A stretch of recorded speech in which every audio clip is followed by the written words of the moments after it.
Out on the streets of London, Liverpool and Bristol, the Dunstan Thomas research team have spoken to over 20 baby boomers.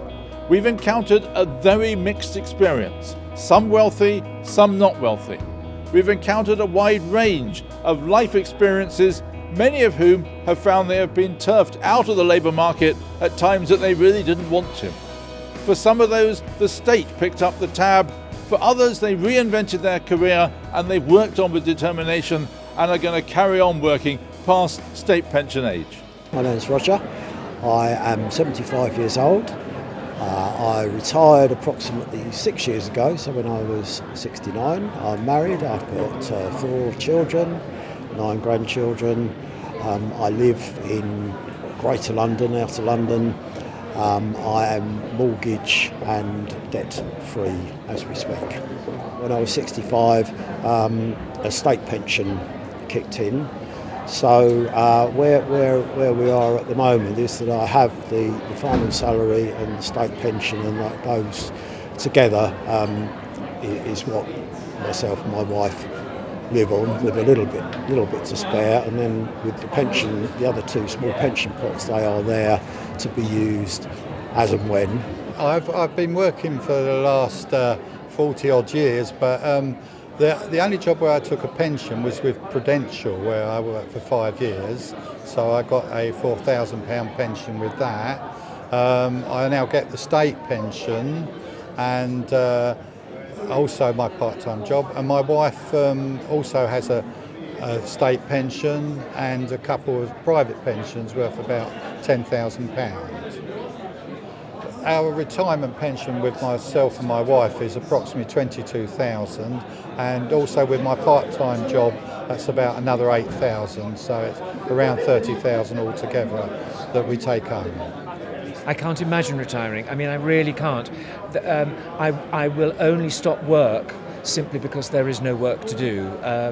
I love my work. I find it very, very rewarding, irrespective of any financial rewards it may have. I just love doing it, and I don't want to stop.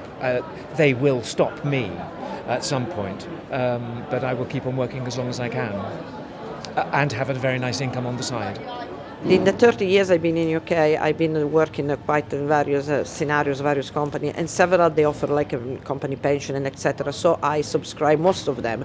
At the moment, I'm pretty sure I got at least 5 with big names. But if you ask me how and etc., I say I don't know, because for a while I've been meaning to conglomerate, to consolidate everything in one pot, but I never.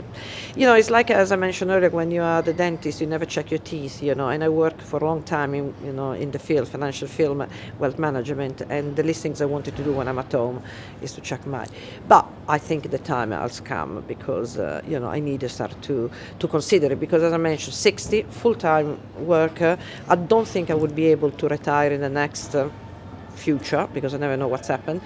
And it could be a good idea maybe to see if I can use some of the funds that I parked in those pots, and but I need to find someone I can trust to look into it and help me on this in this sea, because I cannot swim and it. I definitely will drown straight away.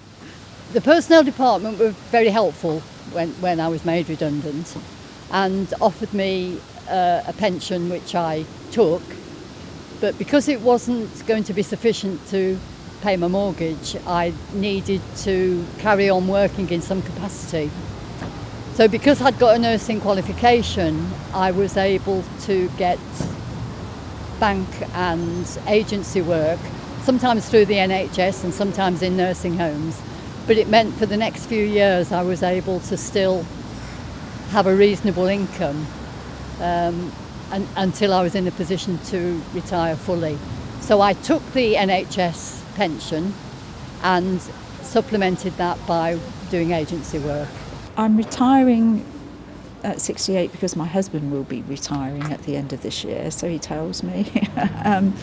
So he's started to work part-time as well, so we're planning to be able to spend some good retirement years together. I've carried on working a little bit longer. I'm of the age where women's state pension age has gone to 66 now, whereas when initially I was expecting to retire at age 60. So I've carried on working because I couldn't draw my state pension. I mean, essentially that's it. I didn't want to finish work before my husband because we want to spend our time together. The Johnson Thomas research into baby boomers has revealed 3 clear trends, which I summarise as keep working, keep spending and seek advice. The numbers from the survey data speak for themselves. 38% of baby boomers are committed to working on through state pension age and beyond, going on for an average of 4 years and 3 months. We will need to get used to seeing 70-year-olds at work in the workplace.